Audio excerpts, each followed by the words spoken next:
вечер од Вашингтон, го гледате ТВ журналот News Flash на гласот на Америка на македонски, јас сум Јане Бојаджиевски.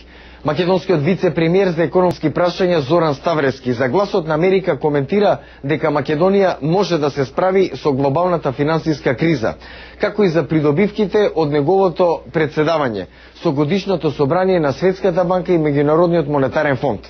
На почеток веста на денот, американската влада ќе купи 250 милиарди долари во акции во приватни банки и ќе ги зголеми владините гаранции за заеми и депозити, како последна мерка во обидот за спасување на финансиската индустрија. Во денешната изјава дадена од Белата куќа, председателот Џорџ Буш кажа дека мерката ќе обнови довербата во финансискиот систем и ќе ги потикне банките повторно да започнат да даваат кредити. Според економистите, забавениот кредитен пазар се заканува да ја турне не само американската, туку и глобалната економија во рецесија.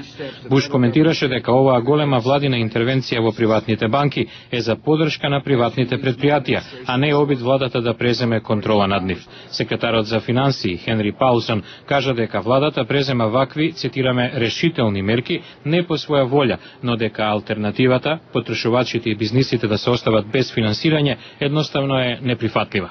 Ваквата одлука на американската влада уследи по консултациите на светските лидери за кризната ситуација. Сличен потек претходно презедува владите на некои европски земји, кои вложи околу 2 трилиони долари за спас на сопствените банки. 250 милиарди долари за купување на акции во американските банки ќе бидат издвоени од 700 милиарди долари во владиниот план за спас на финансискиот сектор, што Конгресот го одобри нешто порано месецов. А на 3 недели пред изборите, американските председателски кандидати нудат планови за спас на финансискиот сектор. Републиканскиот претендент Џон Маккейн најави дека неговиот економски план е сочинет така да им помогне на американците да се справат со финансиската криза. Од штабот на Маккейн вела дека планот е насочен на оние кои имаат најголеми проблеми, како работниците, собствениците на домови и постарите лица. Планот на демократскиот кандидат Барак Обама предвидува привремен даночен кредит за компаниите кои отвораат нови работни места во САД. Обама предлага и привремена забрана за банките да ги преземаат домовите од оние лица кои се обидуваат да го плаќаат кредитот за нив. Според најновите анкети на национално ниво, Обама е во предност пред Маккейн меѓу потенцијалните гласачи во време кога загриженоста за американската економија и натаму доминира во кампањата.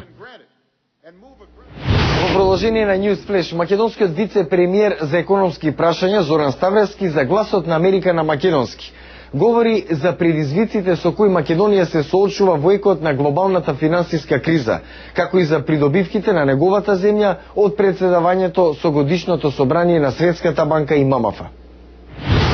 Вице-премиере, добро вечер. Во Вашингтон сте во време на големи турбуленции на глобалните пазари. Како ќе се одрази актуелната финансиска криза врз Македонија? Несомнено, ова се историски времења за финансискиот свет од аспект на големината на предизвикот пред кој што се наоѓа и од аспект на потребата од координација за да се најдат решенија за вака сериозна финансиска криза. Секако и Македонија нормално будно следи што се случува и внимава на тоа на кој начин се развива финансиската криза и колку во сегментите каде што Македонија може да биде загрозена, во оваа ситуација може да се преземат одредени действија. Значајно е што македонскиот банкарски систем е доста стабилен и не се подпира на многу на позајмици од странство, туку повеќе го има сопствениот потенцијал креирано врз база на депозити на граѓаните и на предпријатијата, така да тоа помага да помалку се чувствува кризата кај нашите банки. Во екот на финансиската криза, какви гаранции дава македонската влада за штедните влогови на обичниот граѓанин? Има ли простор за стравување?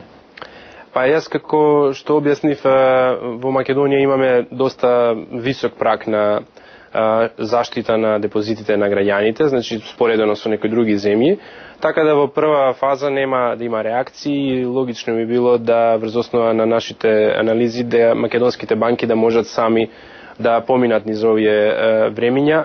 Се разбира, ние како влада и монетарните власти сме спремни доколку е потребно да реагираме, меѓутоа засега индикаторите се дека нема никаква потреба, дека стабилноста и сигурноста на македонскиот банкарски систем е на високо ниво и во основа банките имаат доволно потенцијал собствен за да ги покријат сите штедни влогови.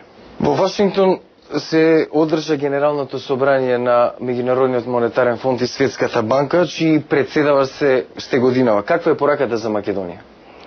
Македонија имаше голема привилегија и чест да, како една мала земја, добие можност да председава со највисокото собрание на ММФ и Светска банка, значи да меѓу стотици инвеститори, банкари, финансиери и политички влијателни луѓе се подигне профилот на Македонија, да се види дека во Македонија се случуваат позитивни работи, да се зборува за Македонија како реформатор, еден од најдобрите во светот.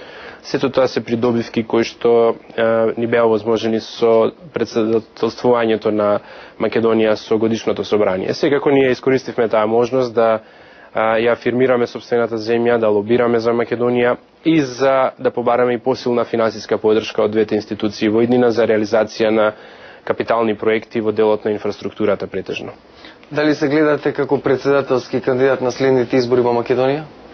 Па јас се гледам како вице-премиер за економски прашања со предизвик македонската економија да расте и натака и да помогнеме да се подобри стандардот на граѓаните. Благодарам. Благодарам исто. Тоа беа вестите за овој вторник, 14 октомври 2008. Јас сум Јане Боаджиевски од студиото во Вашингтон. Го гледавте ТВ журналот News Flash на гласот на Америка на македонски. Пријатна вечер. Се гледам утре.